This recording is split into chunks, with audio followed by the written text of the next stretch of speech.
개는 훌륭하다라는 프로그램이 있죠. 이 개들의 대통령이라고 불리우는 강형욱 훈련사가 반려견으로 인해서 어려움을 겪고 있는 가정을 방문하여 문제를 해결해주는 그런 프로그램입니다. 최근에 풍산개 아빠와 진돗개 엄마 사이에서 태어난 6살 된 봄이라는 이름의 이 반려견으로 인한 사연이 소개되었습니다. 저희 집에서 키우는 강아지랑 이름이 똑같아가지고 아주 유심히 봤어요. 이 반려견이 아주 예쁘게 생겼더라고요. 근데 이 생긴 것과는 다르게 아주 난폭합니다. 가족들도 때때로 막 물기도 하고 아주 막 이렇게 외부인들에게는 더 사납게 짖기도 하더라고요. 특히 두 딸이 손을 비롯해서 이곳저곳이 많이 물렸습니다. 외부인에 대해서도 이렇게 난폭한 이 개를 어떻게 해야 되나, 안락사를 시켜야 되나, 그런 이야기들까지 오고 가는 가운데 이 가족들은 반려견의 이런 행동에 대해서 이것은 개의 잘못이 아니다, 보호자인 우리들의 잘못이다 라고만 생각을 하더라고요. 그런 와중에 이제 강형욱 훈련사가 이 가족들을 만났습니다. 그리고 아주 단호하게 말합니다. 개를 사랑만 한 것은 죄입니다. 개를 너무 사랑한다면 시련을 줘야 합니다. 이렇게 이야기하는 거예요. 그러니까 이게 아마 이런 의미였던 것 같습니다. 개가 진짜 행복하려면 고난의 시간이 필요합니다. 개가 진짜 행복하려면 주인이 누구인지 바르게 알아야 합니다. 이런 이야기를 들려주는 거예요. 우리는 모두가 다 행복해지고 싶어 하지 않습니까? 한 번뿐인 인생 어떻게 하면 행복하게 살까? 우리 모두의 소망입니다. 그런데 안타깝게도 우리는 어떻게 사는 게 행복한 것인지 모를 때가 많죠.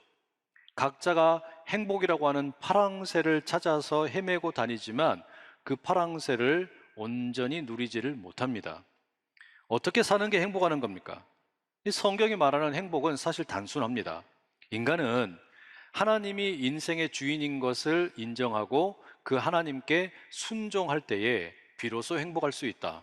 이게 성경의 아주 단순한 가르침입니다. 그래서 오늘 본문 15절 그 앞부분이 이렇게 시작합니다. 세번역 성경으로 읽어드립니다. 그러므로 여러분은 어떻게 살아가야 할지를 살피십시오. 여러분이 하나님의 자녀이고 여러분이 빛의 자녀이니까 이제 어떻게 살아야 할지 주의 깊게 살펴보라고 이야기합니다. 어떻게 살라는 걸까요?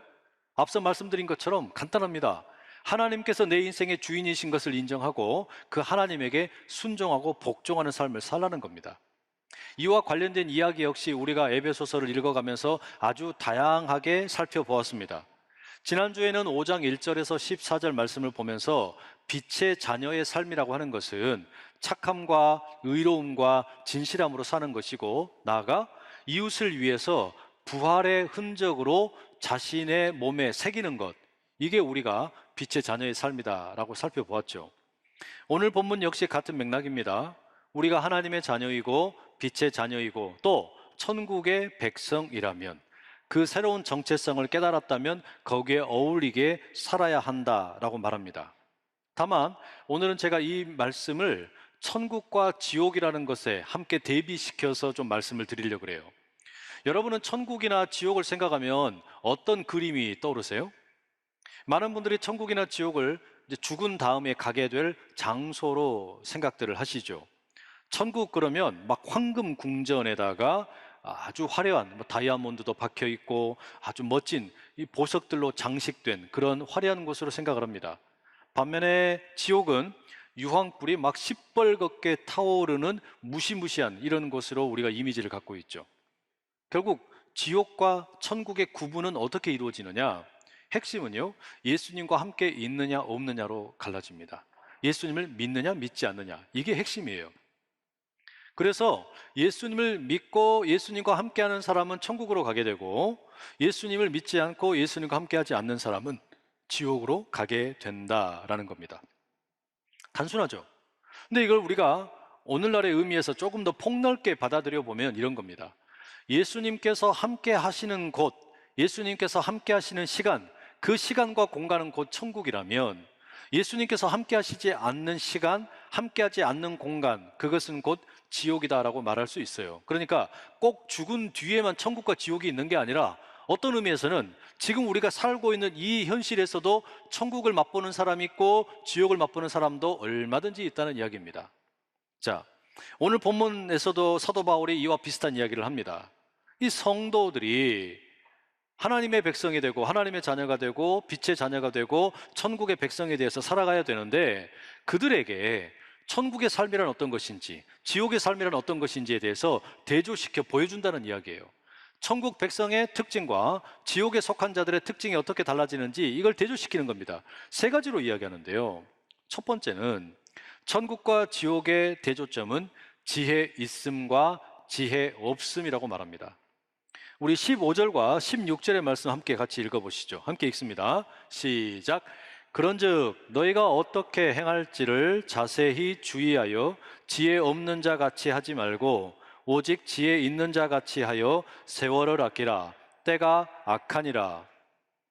사도 바울이 에베소 교회 성도들에게 천국 백성답게 살 것을 촉구합니다. 그러면서 이 천국 백성의 특징, 그리고 지옥에 속한 자들의 특징을 두 가지로 대조시켜요. 지혜 있음과 지혜 없음이라는 거예요. 그런데 이 지혜에 대한 이야기를 사도 바울의 다른 편지들과 이렇게 견주어 보면 이게 조금 상충되는 면이 있습니다. 고린도 전서 1장 20절에서는 바울이 이렇게 말합니다. 지혜 있는 자가 어디 있느냐? 선비가 어디 있느냐? 이 세대의 변론가가 어디 있느냐? 하나님께서 이 세상의 지혜를 미련하게 하신 것이 아니냐? 여러분 어떠세요? 제가 방금 읽어드린 이 구절을 가만히 들어보시니까 지혜에 대해서 꽤 비판적으로 느껴지시죠? 그러니까 바울은 한편으로는 지혜를 추구하는 것에 대해서 상당히 비판적입니다. 그런데 로마서 16장 19절에서는 또 다르게 이야기해요. 그러므로 내가 너희로 말미암아 기뻐하노니 너희가 선한데 지혜롭고 악한데 미련하기를 원하노라. 여기에서는 지혜를 어떻습니까? 권장하고 있는 것으로 느껴지지 않으세요? 그러니까 바울이 이 지혜라는 말을 사용할 때는 양면성이 있어요. 그러니까 이게 어떤 의미냐면, 지혜라는 말이 그 헬라 말로는 소포이라는 말이 되고, 이게 여기서 이제 소피아라는 말이 이제 유래하게 됩니다. 그런데 성도들에게 세상적인 지혜를 흉내내는 것에 대해서는 비판적입니다. 그 세상의 지혜를 추구하는 거 별로 좋아하지 말라는 겁니다. 그러나 지혜를 아주 불필요한 것이라고 말하지는 않아요. 천국 백성은 지혜가 필요하다고 말합니다. 그럼 어떤 지혜냐 이거죠. 천국 백성에게 필요한 지혜가 16절에 언급됩니다. 읽어드릴게요. 세월을 아끼라. 때가 악하니라. 이 구절을 공동번역 개정판은 이렇게 번역합니다. 이 시대는 악합니다. 그러니 여러분에게 주어진 기회를 잘 살리십시오. 이게 무슨 이야기냐면요, 바울이 지금 지혜 있음에 대해서 이야기하는데 이 지혜라는 것이 시간과 관련이 있다는 거예요. 그러니까 세월을 아끼라라고 하니까 이게 한 번뿐인 인생이니까 뭐 시간을 아껴 써라, 세월을 아껴 써라 이런 이야기가 아니에요. 바울이 여기에서 세월에 대해서 이야기하는 거, 때에 대해서 이야기하는 것은 어떤 의미냐면, 우리 천국 백성들이, 하나님의 자녀들이, 빛의 자녀들이 그 사는 것을 가만히 보니까 시간과 시간 사이에 끼어서 살아가더라는 겁니다. 우리는요, 어떤 존재냐면 시간과 시간 사이에 끼어 있는 존재예요. 어떤 시간이냐면 예수님의 초림과 예수님의 재림 사이에 껴 있는 존재라는 겁니다.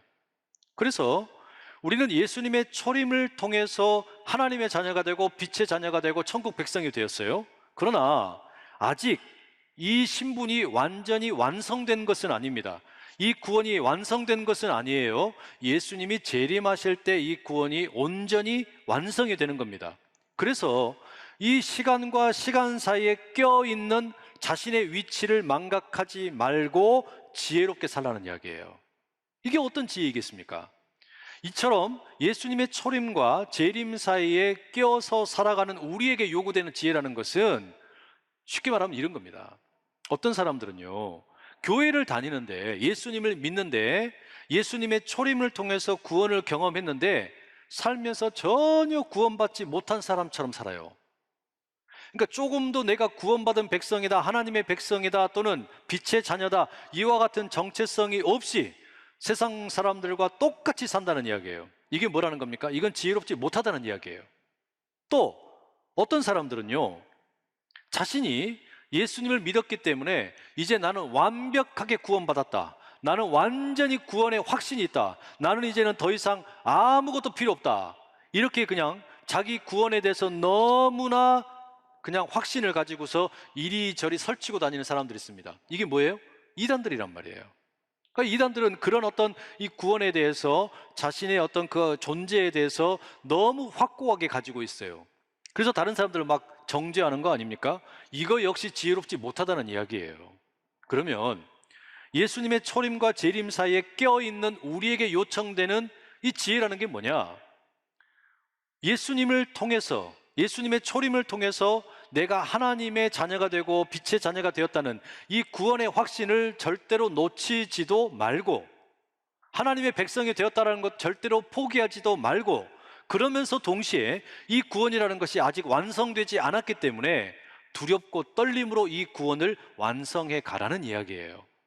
이게 지혜로운 삶이라는 이야기죠. 여러분, 바라기는 여러분의 그 어떤 정체성이 예수님의 처음 오심으로 인해서 하나님의 백성이 되고 하나님의 자녀가 되고 빛의 자녀가 되었다는 이 확고한 확신을 가지고 사는 것과 함께, 동시에 예수님이 다시 오실 때 나의 구원이 완성된다는 것을 기억을 하고 두려움과 떨림을 가지고 지혜롭게 사시기를 축복합니다. 두 번째, 천국과 지옥의 특징은 주의 뜻을 이해함과 어리석음으로 대조가 됩니다. 17절의 말씀을 한번 같이 읽어보시죠. 함께 읽겠습니다. 시작. 그러므로 어리석은 자가 되지 말고 오직 주의 뜻이 무엇인가 이해하라. 여기서 대조가 되고 있는 게 뭐예요? 어리석음이라고 하는 것과 주의 뜻을 이해함이라고 하는 것이 대조를 이루고 있어요. 그러니까 천국에 속한 자들은 주의 뜻을 잘 이해한다는 말입니다. 반면에 이 하나님을 잘 모르는 사람들, 지옥 백성들은 어리석다는 이야기예요. 그러면 우리가 여기서 이제 살펴봐야 되는 건 뭐냐면, 주의 뜻이 뭐냐라는 거예요. 주의 뜻을 잘 이해하는 게 필요하다 그랬는데, 주의 뜻이 뭐냐?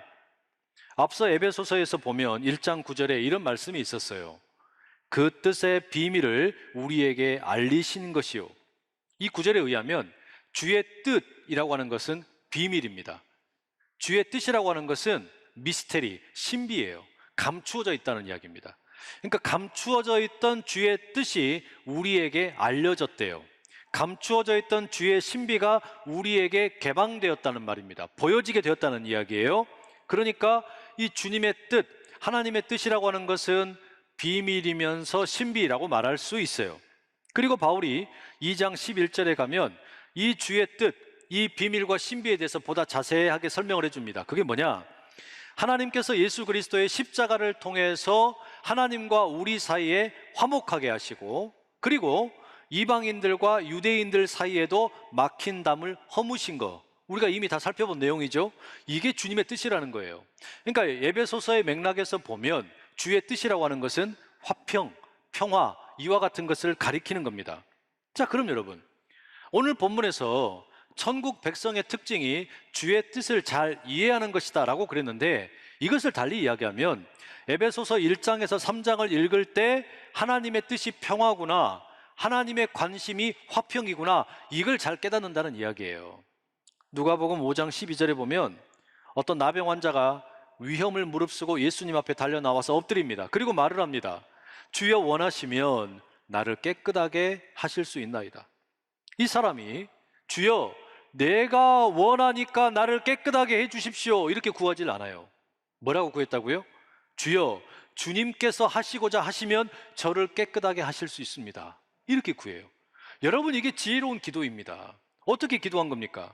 주님께서 원하시면, 주님의 뜻이라면 나를 고쳐주실 수 있습니다. 이게 뭐예요? 하나님의 뜻을 잘 이해하는 사람의 기도입니다. 그런데 우리가 때때로 어리석게 기도하는 건 어떤 겁니까?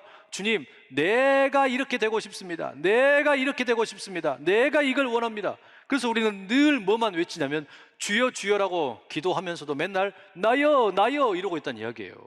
우리가 이런 경우가 너무 많다는 이야기입니다. 여러분, 천국 백성은 하나님의 뜻에 관심이 많아요. 예수님께서도 기도를 가르치실 때 뭐라고 하셨습니까? 뜻이 하늘에서 이루어진 것처럼 땅에서도 이루어지기를 원합니다. 이렇게 기도하라고 가르치셨잖아요. 그래서 우리에게 필요한 자세가 뭐냐?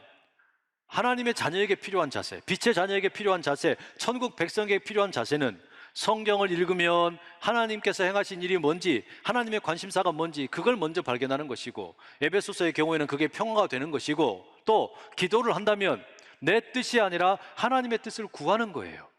그게 천국 백성의 자세라는 겁니다. 요즘 우리가 항존직 선거를 치르고 있지 않습니까? 그러니까 이 후보가 되신 분들은 그렇게 기도하면 되는 거예요. 내가 원하오니 내가 장로 되게 해주시고 안수집사 되게 해주시고 권사 되게 해주세요. 그렇게 기도하면 안 돼요. 그럼 어떻게 기도해야 돼요? 주께서 원하시면 제가 장로가 될 수도 있고 안 될 수도 있습니다. 주께서 원하시면 제가 권사가 될 수도 있고 안 될 수도 있습니다. 주께서 원하시면 제가 안수집사가 될 수도 있고 안 될 수도 있습니다. 주의 뜻대로 해 주시옵소서. 어떻게 되든지 간에 주의 종이, 하나님의 자녀가, 빛의 자녀가 주의 뜻에 순종하겠나이다, 이렇게 하면 된다는 이야기예요. 모두가 다 그렇게 하실 수 있기를 간절히 축복합니다. 세 번째, 천국과 지옥에 대한 이 대조를 보여주는 게 뭐냐? 술 취함과 성령 충만함이라고 기록되어 있습니다.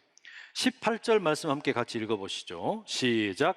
술 취하지 말라. 이는 방탕한 것이니 오직 성령으로 충만함을 받으라. 이 술 취함이라고 하는 것은 다른 바울 서신에도 보면 악한 일이라고 이렇게 묘사가 많이 되어 있습니다. 그리고 오늘 본문에서는 술 취함의 결과를 뭐라고 말하냐면 방탕함이라고 되어 있죠.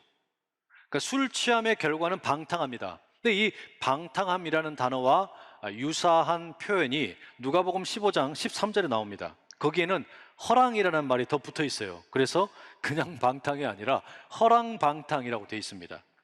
아주 비슷한 헬라어 단어를 쓰고 있는데, 여러분 누가복음 15장 13절에 이 허랑방탕, 누가 그랬다는 겁니까? 잘 아는 탕자가 그랬다는 겁니다. 아버지가 눈을 시퍼렇게 뜨고 그대로 살아있는데 아버지 나한테 유산 주시오 하고서 재산을 달라고 해가지고 아버지의 품을 떠나가지고 저기 멀리 있는 나라라고 합니다. 그리고 거기서 지 멋대로 삽니다. 그리고서 허랑방탕하게 재산을 다 허비해 버렸어요. 이게 허랑방탕이라는 겁니다. 이런 의미에서 보면 여러분, 술 취했을 때 방탕해진다라는 거, 이게 무슨 의미겠습니까? 단지 여러분 뭐 그냥 여러분이 뭐 맥주 소주 마시고 꿀꺽꿀꺽 마시고서 취한다, 요거 아니에요. 그냥 술 마시고 뭐 이렇게 술 취하는 거, 그것만 의미하는 게 아닙니다. 더 깊은 영적인 의미가 있는데, 그건 뭐냐면 술 취함이라고 하는 것이, 그리고 방탕함이라고 하는 것이 내포하고 있는 건 뭐냐면 하나님 아버지를 떠났다는 이야기예요. 하나님 아버지 안에서 누리는 기쁨이 아니라 다른 것에서 즐거움을 찾고 다른 것을 더 즐거워한다는 이야기예요. 그로 인해서 나타나는 비극적인 현실이 뭐냐? 그게 방탕함이 허랑방탕함이라는 이야기예요. 마치 탕자처럼 말입니다. 그 순간에는 얼마나 즐겁겠어요. 막 노세 노래도 부르고 그러면서 막 술도 마시고, 그러니까 막 헷가닥 딸딸딸딸 하다 뭐 이럴 거 아니에요. 얼마나 기분이 좋아요. 근데 그 결론이 좋지가 않더라는 이야기예요. 반면에 천국 백성의 특징을 뭐라고 말합니까? 성령 충만이라고 이야기해요. 성령의 충만함과 이 술 취함 사이에 공통점이 있어요. 그게 뭡니까? 두 개가 다 꽉 채워졌다는 공통점이 있죠. 그러니까 차이는 뭐냐면 무엇으로 채워져 있냐라는 거예요. 술 취한 사람은 뭘로 채워져 있습니까? 술로 꽉 채워져 있는 거죠. 그냥 저 밑바닥부터 머리 끝까지 술로 꽉 차 있어요. 반면에 성령 충만하다라는 것은 뭘로 채워진 겁니까? 성령으로 채워져 있는 거예요. 어떤 걸로 채워져 있느냐에 따라서 결과가 달라집니다. 술 취한 사람은 허랑방탕함의 결과로 이르게 되지만 성령에 충만한 사람에게는 그럼 어떤 결과가 나오냐? 그게 19절과 20절입니다. 자, 세번역 성경으로 읽어드리죠. 시와 찬미와 신령한 노래로 서로 화답하며 여러분의 가슴으로 주님께 노래하며 찬송하십시오. 모든 일에 언제나 우리 주 예수 그리스도의 이름으로 하나님 아버지께 감사를 드리십시오. 여러분, 이 구절에 보면 성령으로 그냥 가득 채워진 사람, 성령으로 충만한 사람에게는 두 가지 특징이 있어요. 첫째는 노래, 두 번째가 감사예요. 물론 술 취한 사람도 노래 잘 부릅니다. 그죠? 술 취한 사람들 만나보시면 아시잖아요. 그러면 뭐 그냥 뭐 혓바닥에 꼬이면서 막 방언이 나오죠. 그러죠? 그리고 막 노래가 나와요. 근데 그 노래는 혼자 부르는 주사입니다. 독창이에요. 그런데 성령이 충만한 사람이 부르는 노래는 혀가 꼬이는 방언도 나오지만 이 노래는 어떤 노래입니까? 찬송이에요. 그리고 오늘 본문의 표현에 보면 뭐라고 되어 있냐면 서로 화답하는 노래라고 되어 있어요. 서로 화답한다. 그러니까 함께 성령이 충만한 사람들끼리 주거니 받거니 이런 노래를 부른다는 이야기예요. 찬송입니다. 또 하나, 성령에 충만한 사람은 감사한다라고 되어 있습니다. 범사에 모든 일에 하나님에게 감사한다. 이게 무슨 얘기겠어요? 성령으로 충만해지니까 결국 제일 먼저 깨닫는 게 뭐냐면 내 인생의 주인이 하나님이시구나. 하나님이 주인이신 것을 깨닫고 그 하나님에게 감사를 드리게 된다라는 이야기예요. 이게 자연스럽게 나오는 반응이라는 이야기입니다. 그러니 성령으로 충만한 인생이 진짜 행복한 인생인 거죠. 하나님이 내 인생의 주인이심을 깨닫고 그 하나님에게 감사를 드리고 그래서 내가 행복합니다 라고 노래하는 겁니다.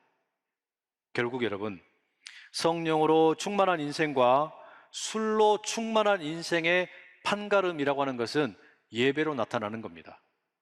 둘 다 예배하는 거예요. 성령으로 충만한 인생은 하나님을 예배합니다. 영과 진리로 예배한다. 성령과 진리로 우리가 하나님을 예배하는 거예요. 그리고 하나님이 내 인생의 주인이라고 고백을 하고 그 하나님에게 감사를 올려드립니다.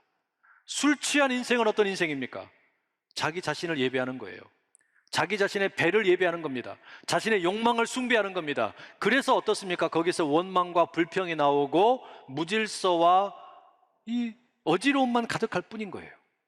아무리 많은 것을 가지고 있어도, 아무리 많은 것을 소유해도 이 성령의 충만함을 경험하지 못하고 하나님이 내 인생의 주인이신 것을 기억하지 못하면 그렇게 될 수밖에 없는 거예요. 그래서 수많은 사람들이 행복을 찾아 헤매지만 진짜 행복을 찾지 못한다는 이야기입니다. 여러분 어떻습니까? 바라기는 우리 모두가 이 성령의 충만함을 힘입어서 하나님이 내 인생의 주인 되심을 온전히 경험하고 하나님께 온전한 감사를 올려드리고 서로 화답하는 노래를 부르는 우리 될 수 있기를 간절히 소망합니다. 하나님께서 애굽의 노예로 살고 있던 이스라엘 백성들을 400년 만에 구원하시죠. 홍해를 건너게 하십니다. 그런데 이렇게 끝내지를 않으시고 40년 동안 광야 훈련을 철저하게 시키십니다. 말씀의 훈련을 시키시고 생활의 훈련을 시키십니다. 얼마나 까다롭게 훈련시키시는지 몰라요. 왜 그럴까요? 지난 400년 동안에 그들의 몸속에, 그들의 DNA 속에 묻어있던 그 모든 그 종살이 하던 습관들, 그 과거의 그 어떤 정체성, 이 때를 벗기기 위함입니다. 그래서 이 훈련을 시키시는 게 40년이 걸렸어요. 천국 백성답게 살도록, 하나님의 백성답게 살도록 그 훈련을 시키신 겁니다. 그럼 여러분, 우리는 어떨까요? 신약의 시대를 살고 있는 우리는 예수 그리스도의 십자가를 통해서 구원을 경험했습니다. 새로운 존재가 되었다는 이야기예요. 하나님의 자녀가 되고 빛의 자녀가 되었습니다. 천국 백성이 되었습니다. 그러면 이렇게 천국 백성이 하루아침에 만들어지는 거냐? 전혀요. 평생토록 우리는 훈련하는 겁니다. 평생토록 광야의 훈련 학교를 거쳐가는 겁니다. 이게 끝이 없어요. 주님 다시 오실 때까지 우리가 이 훈련을 받으면서 날마다 다듬어지고 또 다듬어지는 겁니다. 어떻게 말입니까? 하나님의 자녀답게, 빛의 자녀답게, 천국에 속한 자답게 살아가는 라이프 스타일을 매일같이 배우는 거예요. 성령께서 우리를 날마다 감동시키셔서 말씀을 깨닫게 하시고 성령께서 우리를 주관하셔서 성령을 따라 행하는 법을 가르치신다는 이야기예요. 여러분, 우리 모두가 바로 그런 삶을 살아갈 수 있기를 간절히 소망합니다. 그래서 우리가 다짐합시다. 예수님의 초림과 재림 사이에 살고 있으니 천국 백성 되었다라고 하는 것을 확신하면서도 아직 완성되지 않았기에 두렵고 떨림으로 이 구원의 길을 걸어가는 지혜로움을 배우고 성경도 많이 읽고 기도도 해야 되는데 이 모든 일들을 통해서 내 뜻과 내 마음과 내 욕망을 드러내기보다는 하나님의 관심이 어디에 있을까? 하나님의 눈길이 어디에 머물고 있을까? 여기에 깨달음이 있게 되고 술에 취해가지고 내 욕망을 예배하고 나를 숭배하고 그런 노래를 부르는 게 아니라 성령으로 충만하여져서 하나님이 진심으로 내 인생의 주인 되심을 노래하고 그 하나님이 내 인생을 주관하고 계시는 것을 순종하고 따르는 우리 모두 될 수 있기를 간절히 소망합니다. 기도하겠습니다.